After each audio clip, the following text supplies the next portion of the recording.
সামনে বড়দিন এবং ইংরেজি নববর্ষ, সেই উপলক্ষে রঙিন সাজে সেজে উঠছে জলপাইগুড়ি তিস্তা উদ্যান। শীতকালীন ফুলে ভরে উঠেছে উদ্যানের প্রতিটি কোণ। শুধু তাই নয়, শিশু কিশোর থেকে শুরু করে সকলের মনোরঞ্জনের জন্য উদ্যানে রাখা হয়েছে নানা ধরনের বিনোদনের ব্যবস্থা। উদ্যানে এবার নতুন সংযোজন হিসেবে থাকছে ট্র্যাম্পলিন, স্কাই বেলুন, ব্যালেন্সিং সেতু, দোলনা এবং হরেক রকমের সেলফি জোন। ভ্রমণ পিপাসুদের আনন্দ দ্বিগুণ করতে উদ্যানের প্রবেশ মুখে ঝুলছে রঙিন ছাতা। এছাড়াও সেলফি জোনগুলো বিভিন্ন মডেলে সাজানো হয়েছে। তিস্তা উদ্যানের রেঞ্জার পাপন মহন্ত নিজেও উদ্যানের সৌন্দর্য বৃদ্ধির জন্য নিজের হাতে আঁকছেন বিভিন্ন ছবি, যা দেখে মুগ্ধ হবেন দর্শনার্থীরা। তিনি জানান, এবার নতুন সাজে সেজে উঠেছে তিস্তা উদ্যান।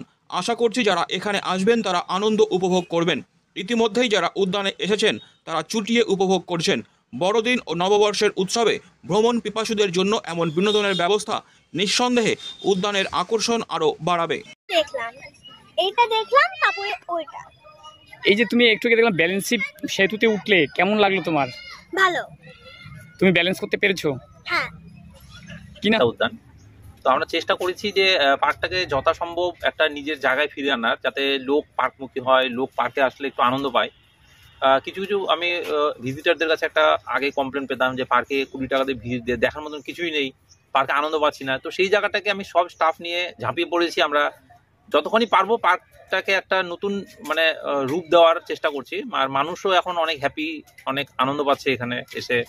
বিভিন্ন সেলফি জোন, বিভিন্ন ডিজাইন, মানুষ যাতে এখানে আনন্দ পায়। আপনারা একটু পার্ক ঘুরলেই হয়তো ভালো করে দেখতে পাবেন যে কত সুন্দরভাবে পার্কটা সেজে উঠেছে। অভিনত্ব বলতে গেলে এই বছরে মানে কি কি নতুনত্ব? এখানে আমরা কিছু কিছু সেলফি জোন প্রচুর করেছি, বিভিন্ন জায়গায় বাচ্চারা যাতে ফটো উঠাতে পারে সেরকম জায়গা চিহ্নিত করে সেগুলাকে আমরা মডিফিকেশনের ব্যবস্থা করেছি।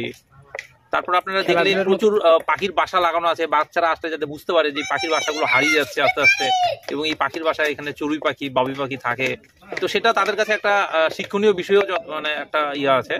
তাছাড়া পাখির বাসা কিরকম হয়, পাখির ছোট ছোট ঘর বানিয়েছি, ডিজাইন বানিয়েছি আমরা। তাছাড়া ছাতা দিয়ে কিছু ডিজাইন করা আছে।